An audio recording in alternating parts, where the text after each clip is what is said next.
Hey everybody and welcome to Chairman of the Board. So recently I've completed my top 50 board games of all time, so check those videos out. But I thought I'd make a quick video for those interested in going beyond that by concluding my number 100 to number 51, sorry. So let's get started and I'll get through these quite quickly. So at number 100 I've got Tokaido, which is a point-to-point movement game, very relaxing.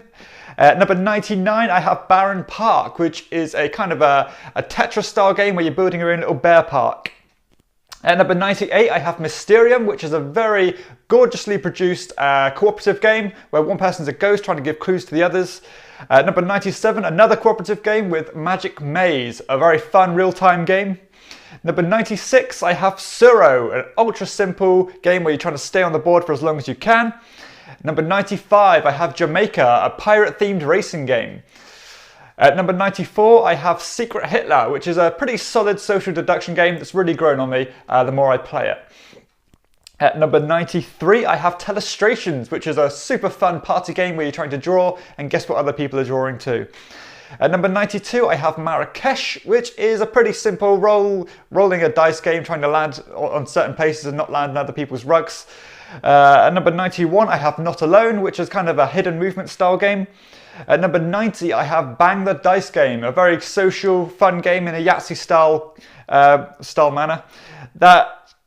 At number 89, I have Dead of Winter, which is a kind of a hidden traitor game with a zombie theme, a survival style game, very, very popular.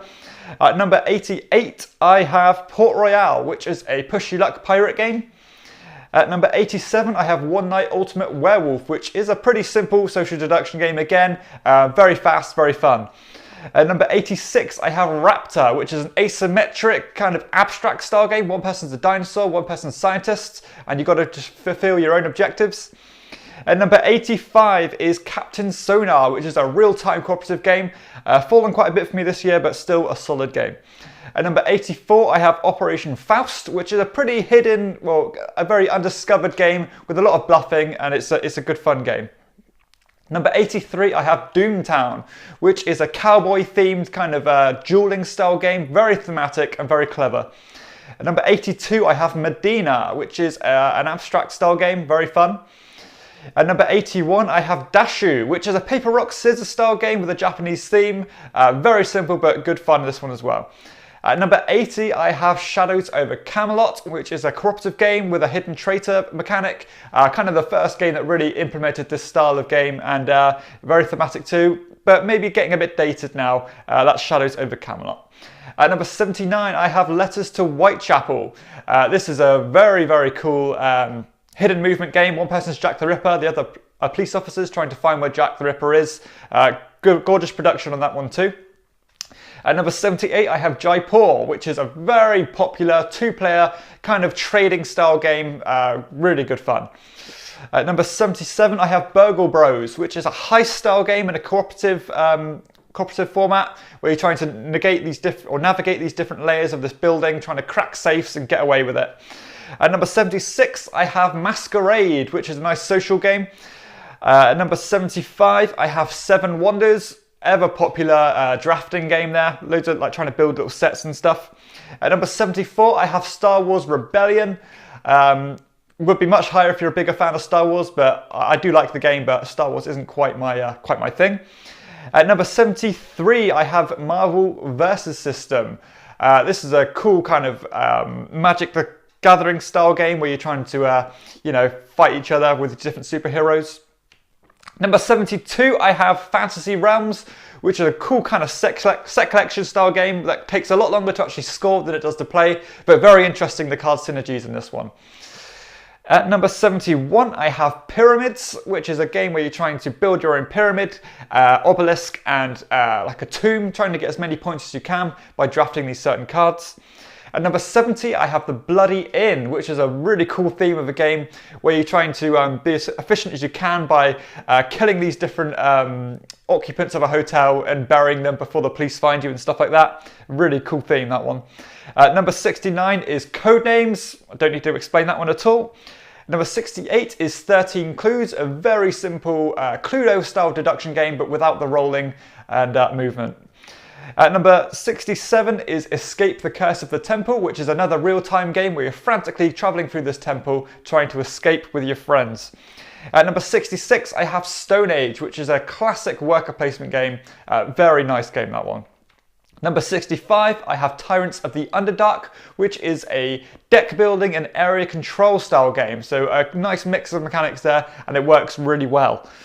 At number 64, I have War of the Ring, which is one of my biggest falling of games this year. Just doesn't quite fit my kind of style of game anymore, but still an amazing, epic game, and one that definitely is going to appeal to more people. Number 63, I have Everdell, which is a worker placement style game from this year. Wonderfully produced, amazing artwork, and just a joy to play that one. Number 62 is Takenoko, which is a game where you're trying to build these different bamboo shoots or eat them and just to fulfill these objective cards. At number 61, I have Mammoths, which is a set collection style game with a very cool kind of mechanic where you're trying to pick what you want, and other people are trying to do the same. At number 60 is Coloresso, an ultra simple filler game that works really, really well. Number 59, I have Carcassonne, ultra popular tile placement game. Don't need to go into that one. Number 58 is Dixit, a really great party style game with amazing artwork again. Number 57 is Container. This is a very unusual kind of economic style game where you're buying and selling these containers, trying to get as much profit as possible. At number 56, I have Stronghold, which is an epic siege style Euro game. A lot going on in this one, but it's very cool, cool theme. Number 55 is Trickerion, a wonderfully produced, gorgeous game with worker placement. Quite heavy Euro style game with a magician's theme, which is a very cool and kind of not so popular. So nice to see that theme being used so well. At number 54, I have Lord of the Rings: The Confrontation, which is a Stratego style game where you're trying to get Frodo to Mordor or trying to find Frodo if you are the Shadow player.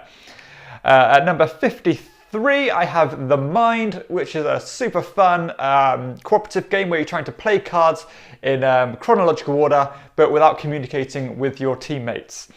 At number 52, I have Magic Maze, which is another cooperative real-time game. So much fun, very frustrating, but a great time guaranteed with Magic Maze.